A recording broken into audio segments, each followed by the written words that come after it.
Hello everyone. हम लोग Mendel के नियमों से विचलन के बारे में पढ़ रहे हैं, जिसमें हमें एल्डिक जीन इंटरेक्शन और नॉन एल्डिक जीन इंटरेक्शन के बारे में पढ़ना था। इसमें से एल्डिक जीन इंटरेक्शन हम लास्ट लेक्चर्स में कंप्लीट कर चुके हैं, जिसमें हमने इनकम्प्लीट डोमिनेंस, कोडोमिनेंस और मल्टीपल एलिलिज्म के बारे में पढ़ा था। तो आज हम लोग नॉन एल्डिक जीन इंटरेक्शन के बारे में पढ़ेंगे। तो देखिए, हमने एल्डिक इंटरेक्शन में देखा था कि जो जीन्स होते हैं, हमें पता है हर एक जीन के दो एलील्स होते हैं, तो वो एलील्स एक ही होमोलॉगस क्रोमोसोम पे प्रेजेंट होते हैं। ये होमोलॉगस क्रोमोसोम है, समजात गुणसूत्र।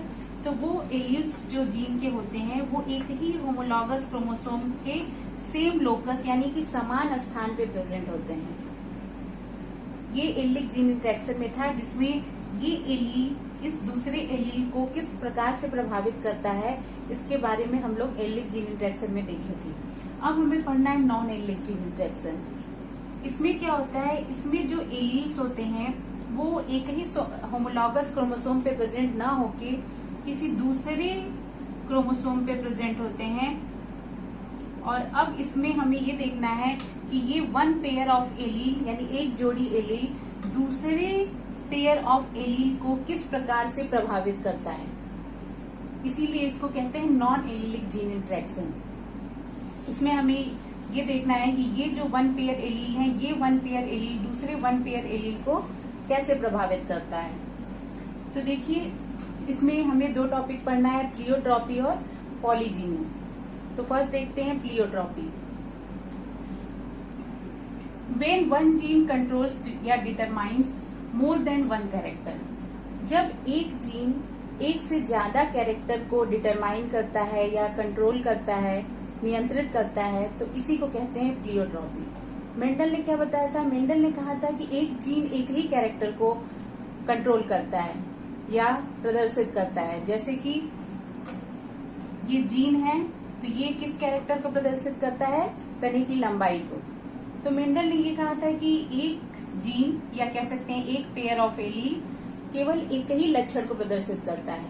लेकिन प्लियोट्रॉपी में हम देखेंगे कि किस तरह से एक जीन एक से ज्यादा लक्षण को प्रदर्शित करता है। तो देखिए, इसका एग्जांपल है sickle cell anaemia. Sickle cell anaemia क्या होता है?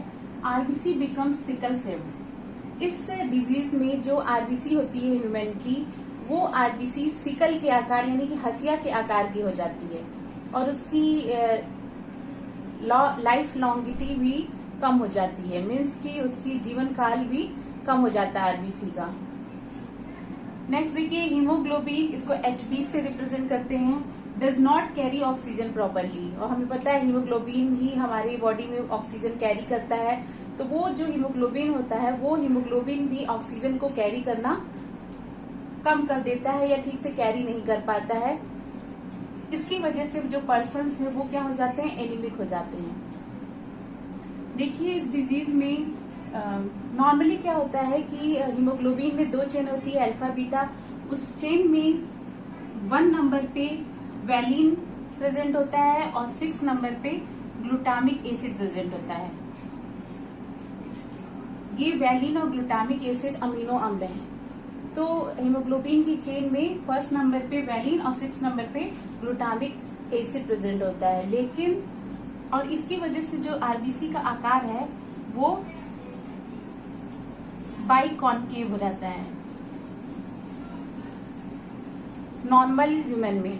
लेकिन अगर किसी ह्यूमन में किसी जीन में डिफेक्ट आ जाता है, कोई गड़बड़ी हो जाती है जीन में, जिसकी वजह से जो 6 नंबर पे ग्लूटामिक एसिड होता है, वो ग्लूटामिक एसिड की जगह वहां क्या आ जाता है? वैलिन आ जाता है। जिसकी वजह से ये जो चेन है वो लीनियर ना होकर वो चेन इस तरीके से हो जाती है, क्योंकि ये जो वैलिन दोनों जगह पे हो जाते हैं, वो वैलिन एक दूसरे से जुड़ जाते हैं, जिससे उसका आकार लीनियर ना होकर इस तरीके से चेन के रूप में हो जाता है। और अब जो आरबीसी होती है वो बाइकॉन्केव ना होके सिकल शेप हो जाती है, हसिया के आकार की हो जाती है, और इसी को कहते हैं सिकल सेल एनीमिया। ठीक, तो इसमें क्या होता है जो भी चेन होती है हीमोग्लोबिन की, उसमें 6 नंबर पे जो ग्लूटामिक अम्ल है, उसमें किसी भी जीन की जब गड़बड़ी होती है, उस गड़बड़ी की वजह से उस ग्लूटामिक अम्ल की जगह वैलिन आ जाता है और इसी की वजह से आरबीसी का आकार सिकल सेप यानी कि हसिया के आकार का हो जाता है। देखिए इसमें क्या हो रहा है कि किसी एक जीन में डिफेक्ट हो रहा है, लेकिन उस एक जीन में डिफेक्ट की वजह से कई सारे लक्षण प्रभावित हो रहे हैं। कौन कौन से लक्षण प्रभावित हो रहे हैं? देखिए, first structure of haemoglobin, haemoglobin का स्ट्रक्चर चेंज हो जा रहा है। Second, structure of RBC, RBC का भी स्ट्रक्चर संरचना चेंज हो जा रही है। पहले बाइकॉन्केव था, फिर क्या हो जा रहा है? सिकल सेप हो जा रहा है जीन में डिफेक्ट होने की वजह से। और क्या लक्षण होते हैं इसकी वजह से? रेजिस्टेंट टू मलेरिया, यानी कि जिसको भी सिकल सेल एनीमिया हो जाएगा या उसका आरबीसी सिकल सेप का हो जाएगा, वो मलेरिया के लिए रेजिस्टेंट हो जाएंगे। मीन्स कि उनको मलेरिया डिजीज नहीं हो पाती है, क्योंकि मलेरिया के जो पैरासाइट है वो सिकल सेप के आरबीसी को इफेक्ट नहीं करते हैं। तो देखिए यहाँ पे क्या हो रहा है, जीन एक है, लेकिन उस एक जीन की वजह से कई सारे लक्षण प्रभावित हो रहे हैं, यानी कि एक जीन कई सारे लक्षण को कंट्रोल कर रहा है या डिटरमाइन कर रहा है। तो ये था प्लियोट्रॉपी के बारे में, जिसमें हमने देखा कि एक जीन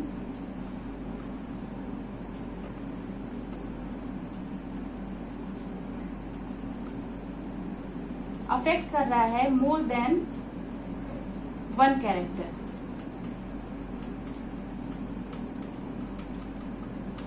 यानी एक जीन एक से ज्यादा लक्षण को कंट्रोल कर रहा है या डिटरमाइन कर रहा है। जैसे कि हमने सिकल सेल एनीमिया के केस में देखा कि इसमें किसी एक जीन में डिफेक्ट होने पर कई सारे लक्षण प्रभावित हो रहे हैं। तो ये था प्लियोट्रॉपी के बारे में। अगले लेक्चर में हम लोग पॉलीजीनी के बारे में पढ़ेंगे।